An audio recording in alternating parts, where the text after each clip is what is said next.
Let me tell you about a conversation I had recently. Someone I know, decent job, works hard, not reckless with money, told me they'd started skipping lunch, not because they wanted to, because by Wednesday they genuinely couldn't afford it. They earned £28,000 a year in 2026, and the worst part? They were embarrassed to tell anyone, because from the outside, everything looks fine. The job's there. The flat's paid for. But inside, they're drowning, quietly, every single month. That is not a personal failure. That is a cost of living crisis. And if that story sounds even a little bit familiar, this video is for you. I'm going to give you a real, practical, no-fluff survival guide for making your money stretch further right now, without pretending any of this is easy. Because it isn't. But there are moves you can make. Starting today, the cost of living in the UK and US is genuinely harder than it was 3 years ago. That's not a feeling. That's the data. Energy bills, rent, food, insurance, all of it has gone up faster than wages for most people. And the advice out there is mostly useless. Stop buying coffee. Cook from scratch. Cancel Netflix. As if that's going to cover a £300 energy bill increase. This video is different. We're going to talk about the actual levers you can pull, the ones that make a real difference to a real monthly budget. Bills, food, housing costs, income, and the mindset shift that holds most people back from making any of it work. No fluff. Let's go. The single biggest place most people have untapped savings is their regular bills, not their coffee habit, their bills.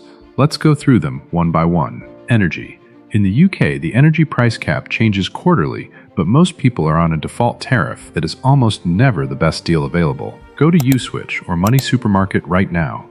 Spend 15 minutes comparing. Even in a tough energy market, switching or negotiating a better rate can save £150 to £400 a year. In the US, check if your state allows energy supplier competition. If it does, the same comparison principle applies. Broadband and phone. These two are the most overpaid bills in the UK.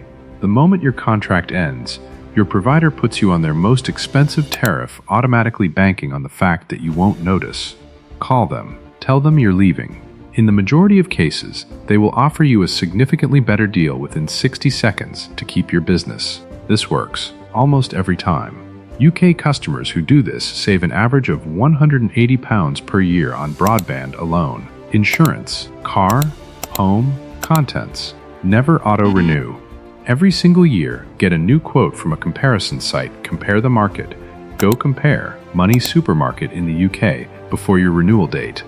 Loyalty is punished in insurance. New customers always get the better price. Switch every year, or use the new quote to negotiate your renewal down. Subscriptions. Go through your last bank statement and find everything on a recurring charge. Cancel anything you haven't actively used in the last 30 days. The average UK household has £624 per year leaving in subscriptions they've either forgotten about or don't use. That's £52 a month. Back in your pocket immediately. Bills are not fixed. They feel fixed. But almost all of them are negotiable. Food is the second biggest household expense after housing for most families in the UK and US. And it's also the one with the most genuine room to move without eating worse. Let me be clear about something first. I'm not going to tell you to meal prep every Sunday or make your own bread. Those things are fine if you enjoy them, but they're not the real money savers. The real money is in where you shop and how you shop, not what you cook. Where you shop.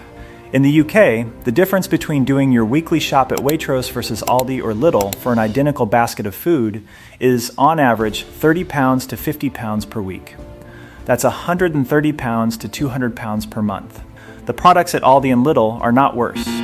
Multiple blind taste tests have proven their own brand products beat premium supermarket equivalents. The price difference is entirely branding.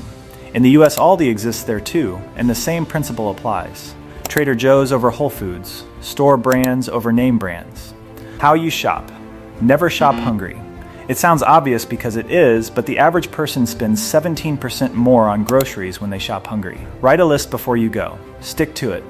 And go once a week instead of multiple times. Every extra trip costs money you didn't plan to spend. Yellow sticker shopping. In UK supermarkets, food approaching its use by date gets reduced usually between 7 p.m. and 9 p.m. These reductions are 50 to 75% off. Meat, fish, ready meals, bread. Freeze what you can't use immediately. A family doing this consistently saves 40 pounds to 80 pounds per month on food they would have bought anyway. Food waste. The average UK household throws away 700 pounds of food per year. Not because they're wasteful people, because they don't plan.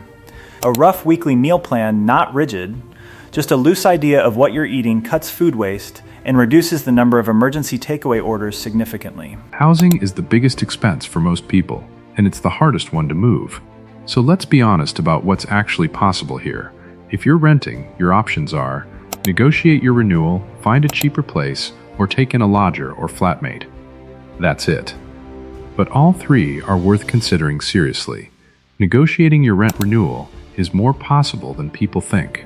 Landlords hate vacancy. A good, reliable tenant who pays on time is worth more to them than a 5% rent increase that risks losing you.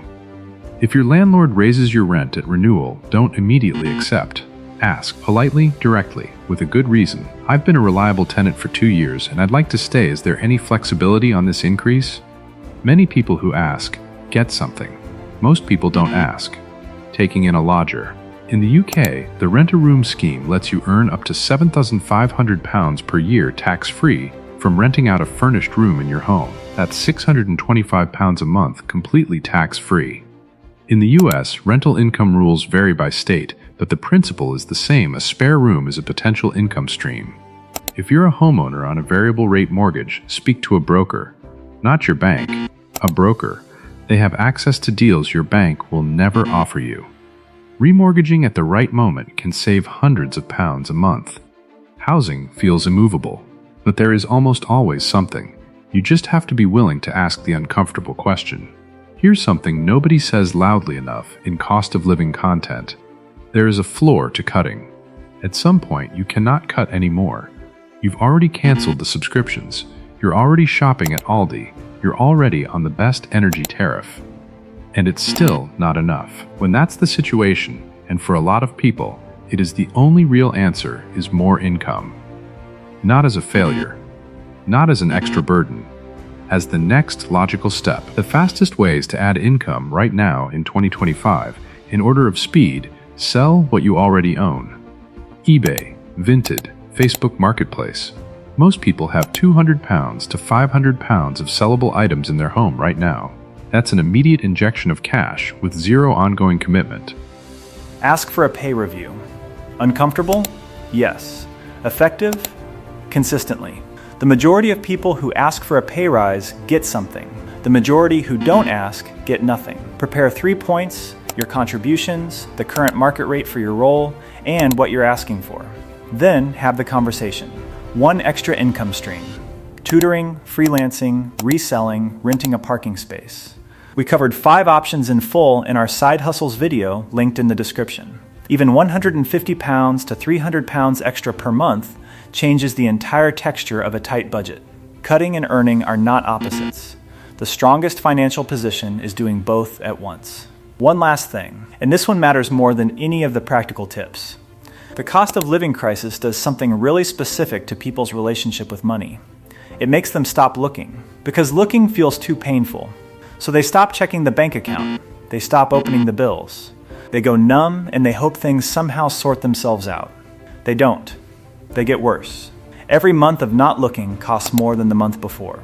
The single most powerful thing you can do this week is not switch your energy supplier or negotiate your rent, although do both of those.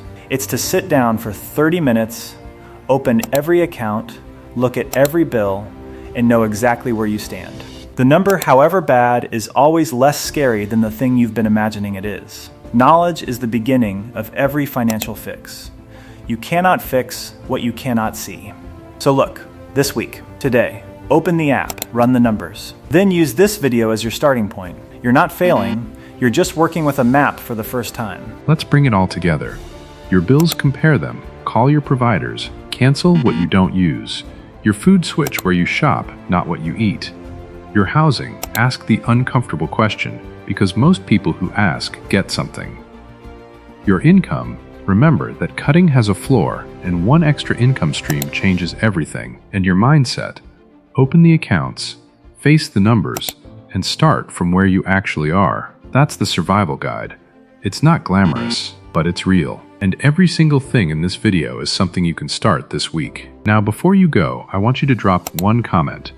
Just one. Tell me, what's the single biggest cost of living pressure you're dealing with right now? Rent, food, energy, debt, or something else entirely? One word or one sentence. I personally reply to every comment on this channel, and your answer is genuinely going to shape what I cover next. So tell me, what's hurting most right now? If this video helped, share it with someone who's struggling quietly. Sometimes the most useful thing you can do for someone is send them a link. I'm the Skint Investor. New video every week. See you then.